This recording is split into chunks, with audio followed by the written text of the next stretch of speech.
విగ్రహాలు పెట్టడం అనేది ఒక ప్రాంతం కావచ్చు, లేకపోతే ఒక జాతి కావచ్చు, వాళ్ళ యొక్క సామాజిక, సాంస్కృతిక, రాజకీయ కళలను ప్రతిబింబించే విధంగా ఉండాలి.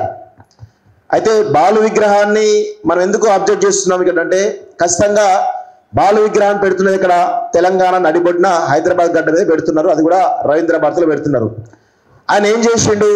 ఆయన ఏదో గొప్ప పాటకారుడు అని చెప్పేసి అంటా ఉన్నారు తప్ప ఎక్కడన్నా ప్రజాగాయకుడు అని ఎవరన్నా అంటున్నారా? ప్రజల కోసం ఈ పాట పాడిండు అని చెప్పేసి ఎవరన్నా అంటున్నారా? ఎవరు అంటలేరు కదా. ఆయన పాడింది పైసలు తీసుకొని పాడిండు అనేది అందరికీ తెలుసు. అదేవిధంగా ఆయన సినిమా ఇండస్ట్రీలో ఆయన ఒక్కడు గుత్తాధిపత్యంగా పాడడం కోసం అనేక మంది గాయకులను అనగదొక్కిండు అని కూడా బహిరంగ రహస్యం ఇది. ఎందుకంటే ఆయన సమకాలీన ఇప్పుడు ఎవరు లేకపోవచ్చు, కానీ సినిమా ఇండస్ట్రీలో ప్రధానమైన చర్చ ఏ విధంగానైతే ఒక హీరోలు, నలుగురు హీరోల గుత్తాధిపత్యంలో సినిమా ఇండస్ట్రీ ఏ విధంగా అయితే ఉందో, అదేవిధంగా ఈ పాట పాడే వాళ్ళు ఎవరైతే గాయకులరో ఈ సుబ్రహ్మణ్యం, బాలసుబ్రహ్మణ్యం అనేటువంటి గుత్తాధిపత్యంలో ఈరోజు ఏ గాయకులు కూడా ఎదురకుండా చాలా పెద్ద కుట్రలు చేసి అనేది ఒక చర్చ కూడా బలంగా జరుగుతూ ఉంది.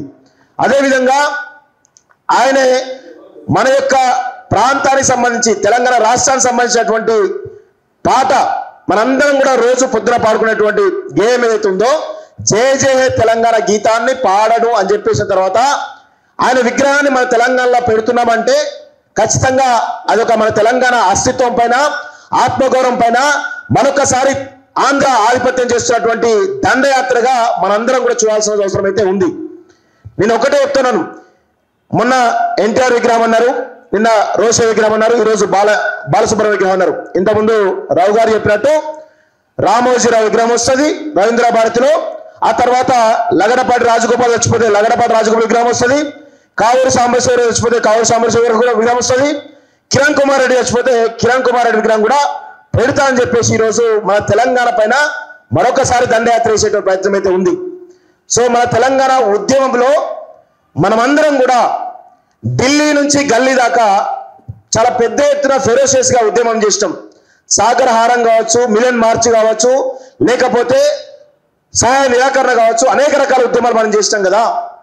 అదేవిధంగా మిలియన్ మార్చ్ ఏదైతే ఉందో, ఆ గతంలో 2011-12 జరిగిన మిలియన్ మార్చ్ ఏదైతే ఉందో, అదే మిలియన్ మార్చి మరొకసారి రవీంద్ర భారతి, చెలో రవీంద్ర భారతి మిలియన్ మార్చ్ మనకు పిలిపించాల్సిన అవసరం అయితే ఉంది. అదేవిధంగా ట్యాంక్ బండ్ మీద 33 విగ్రహాలు ఉన్నట్టున్నాయి. దానిలో మెజారిటీ 26-27 విగ్రహాలేమో ఆంధ్ర వల్లే, ఒక 6 విగ్రహాలు మనం ఉన్నట్టున్నాయి.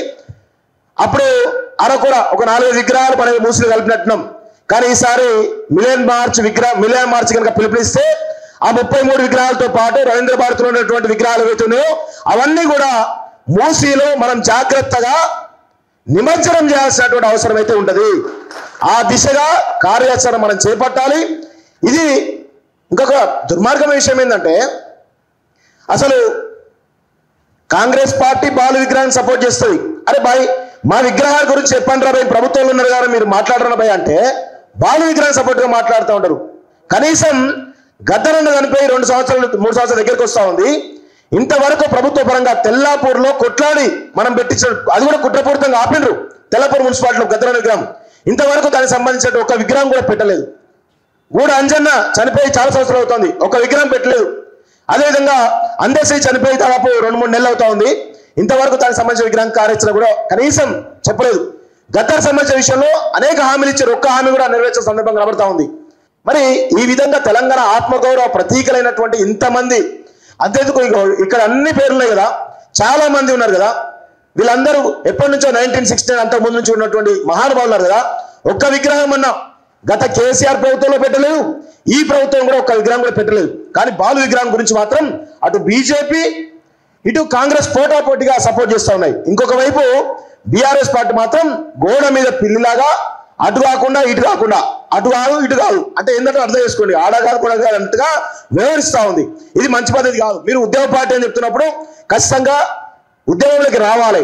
కాంగ్రెస్ పార్టీ, భారతీయ జనతా పార్టీ అవి ఎట్లాగూ వ్యతిరేకంగా ఉన్నాయి, వాటి గురించి ప్రజలు చూసుకుంటారు. ఖచ్చితంగా ప్రజలందరం కూడా పార్టీలకు అతీతంగా మనందరం కూడా మరొక మిలియన్ మార్చ్ పిలుపునియాల్సిందిగా ఈ సందర్భంగా క్రాంతుల దిశగా ఒక కార్యాచరణ రూపొందించి కోరుకుంటూ నాకు ఈ అవకాశం ఎందుకు కూడా ధన్యవాదాలు. Thank you very much. జై తెలంగాణ. Thank you scene. తప్పకుండా దిశగా ప్లాన్ ఉన్నది, చేద్దాం దాన్ని. ఆ విగ్రహాలను మాత్రం ఇక్కడ ఉండనిచ్చే ముచ్చటే లేదు. ఇంతకుముందే మావాడు విప్లవ్ ఆల్రెడీ అన్నాడు, రొమ్ములు గుద్దినట్టే అని చెప్పని అన్నాడు. తల్లి మీద సాక్ష్యం పెట్టుకున్నాడు. ఓకే, బరాబర్ చేసుడే.